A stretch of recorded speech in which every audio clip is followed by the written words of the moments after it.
It is a serious concern that someone will eventually drown because there's not a surfer there at the time and the lifeguards aren't responsive or have enough equipment to do the job that they should be doing. So I actually was able to rescue a man from the ocean, and here's my story. The only reason the lifeguards had even reacted was because my friend on the beach ran over to them and said, "There is someone drowning and you're not doing anything." I love surfing, and I spent a few hours today out in the beautiful waves. The same rip current was a joy for me and yet a terror for someone else. I think this also is very helpful if you're a person stepping into the ocean and you're not sure about where the currents are. The surfers are the ones that see the people in distress far before the lifeguards.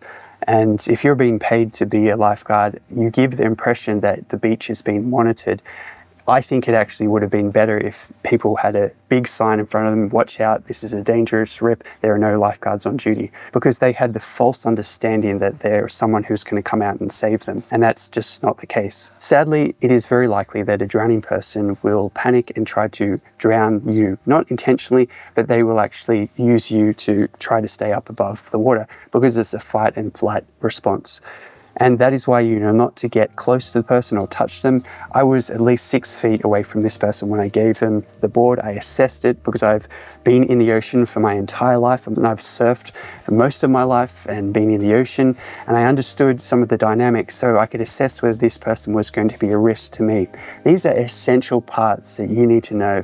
This is what happened. A large man who's kind of like a rugby style guy, lots of muscle, very heavy, was and very strong, swimming against the current. So the current is taking him out to sea, and he's doing the logical thing you would think is helpful, swimming back into shore. And so he's going nowhere or losing ground. He's getting sucked out to sea. So the swimmers were just going out into where they thought was the safest, because supposedly someone who knew how to read the ocean had set up the swimming zone. The problem is the boss, who hadn't been to the beach, or if they had, it makes the story worse. They explained that their boss had said, "You have to put it in the center." It creates this question of, if an authority doesn't actually understand the situation that you're in and you're responsible for saving lives, then what would you do? I'm going to leave that question unanswered and jump into, I paddled over to the man as I noticed him being in distress and explained how he was to lay on it. If I had not been there and that man had gone under and become unconscious, I don't think that, well, it was very clear the lifeguards would not have noticed him. And sadly, this has been my experience for over a decade here. I've had to rescue a number of people, and other surfers have rescued people way before a lifeguard has even noticed or tried to run out with this little floating device, the Baywatch kind of thing. Also clear that even if they'd noticed him, they wouldn't have been able to bring him in within a few minutes. It would have taken maybe 20 minutes to paddle him back in.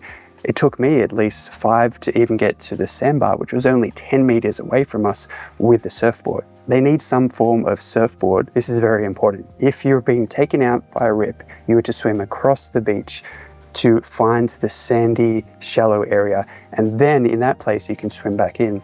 Thankfully, this is quite a narrow beach, and we spent probably a few minutes paddling together, which was extremely exhausting. I've spent my whole life surfing, and this is tiring for me.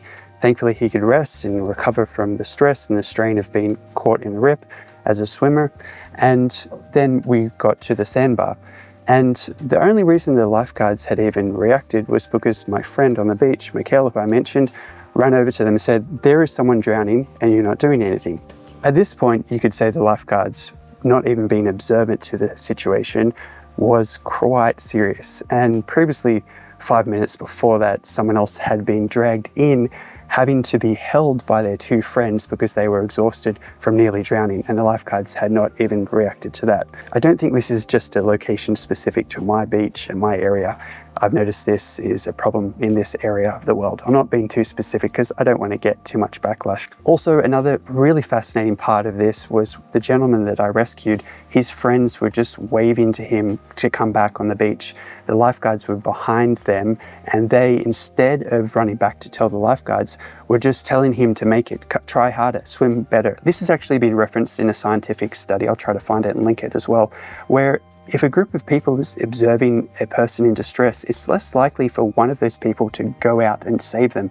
It's more likely if there's just one person who realizes that they're the only chance of this person being helped. Also, I think I should make an entirely different video about courses you need to take to be able to save a person, because you can easily place yourself in the same situation and both of you drown if you don't know how to save someone. And once again, the lifeguard situation with this small Baywatch they really need a board here in this part of the world.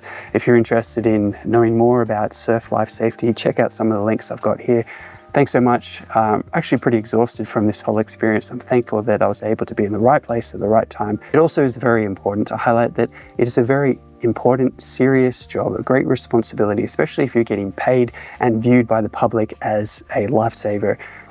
My name is Jonathan McCallum. See you in the next video.